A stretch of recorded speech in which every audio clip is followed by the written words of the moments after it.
Une randonnée dans les Alpes, interrompue soudainement par un chien en liberté apparemment agressif. Lorsqu'ils essayent de passer devant lui, il se montre encore plus féroce. La raison, ce chien protège son troupeau. C'est un chien de protection. Cela peut sembler très mignon, mais l'objectif est bien précis. Ces chiots sont formés pour devenir des chiens de protection des troupeaux. Qui plus est, ils sont nés pour cela. En général, ils naissent dans les moutons ou dans les chèvres. Ils ont 3 mois, ça sera des chiens qui vont commencer leur formation avec les chèvres pour cet été. Et cet automne, dans le cours de l'été, seront introduits dans les moutons ou dans un gros troupeau. On leur apprend à garder un troupeau, de voir ce qui se passe. Et on voit qu'ils ont ça déjà d'instinct, une partie.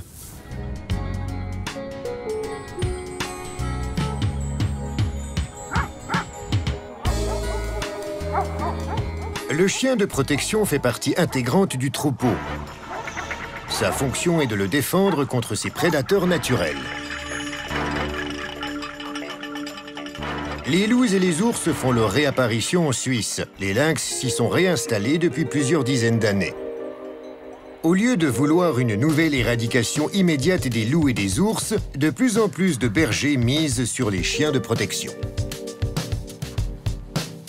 Alors, je travaille avec les chiens de protection parce que c'est un moyen naturel de lutter contre les prédateurs et puis de protéger mes brebis. C'est la nature qui nous donne ce qu'il faut pour protéger nos troupeaux, puisque la nature nous ramène des loups. La Suisse compte environ 200 chiens de protection des troupeaux, et ce nombre est en augmentation. Il en découle des situations comme celle du début.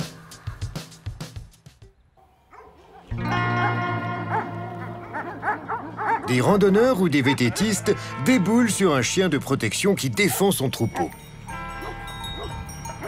Dans ce genre de situation, il faut respecter certaines règles. Si un chien de protection arrive vers vous en aboyant, gardez votre calme. Si vous êtes à VTT, descendez de votre vélo. Le chien de protection des troupeaux ne se laisse pas repousser. Il défend son troupeau tant qu'il le considère en danger. Si le chien de protection ne se calme pas, bien que vous vous comportiez calmement, rebroussez chemin.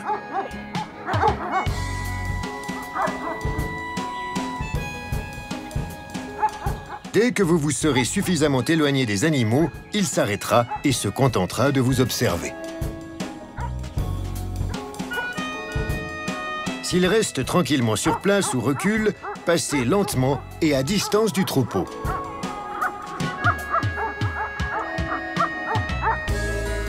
Si le troupeau est éparpillé et s'il est impossible de le contourner, vous pouvez essayer de passer entre les animaux sans les déranger. Si les chiens ne le permettent pas, faites demi-tour. Si vous traversez le troupeau, le chien vous suivra. Ne remontez en selle qu'après vous être éloigné d'au moins 50 mètres du troupeau.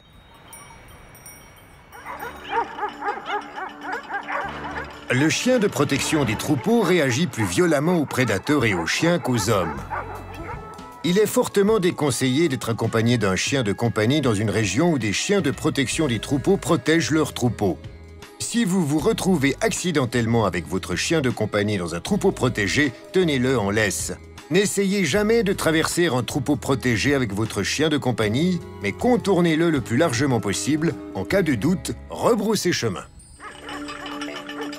S'il reconnaît un prédateur, il essayera de l'éloigner à grand renfort d'aboiement et de toute sa force. Presque toujours avec succès. Les animaux sauvages ne se risquent pas à lutter, ils savent qu'ils perdraient beaucoup d'énergie, voire peut-être même la vie.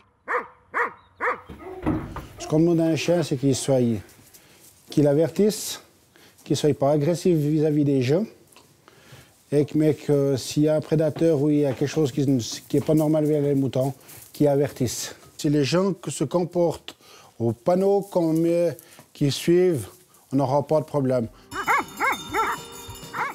Les rencontres désagréables ne sont pas exclues pour autant. Quand on a peur des chiens, mieux vaut ne pas se mettre en travers de la route d'un chien de protection.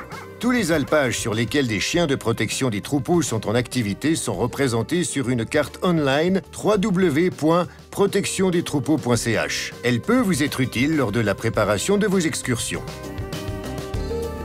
En respectant les règles, vous contribuerez à votre propre sécurité, mais aussi à celle des troupeaux en alpage. Leur sûreté dépend en effet de l'efficacité de protection de chiens bien éduqués.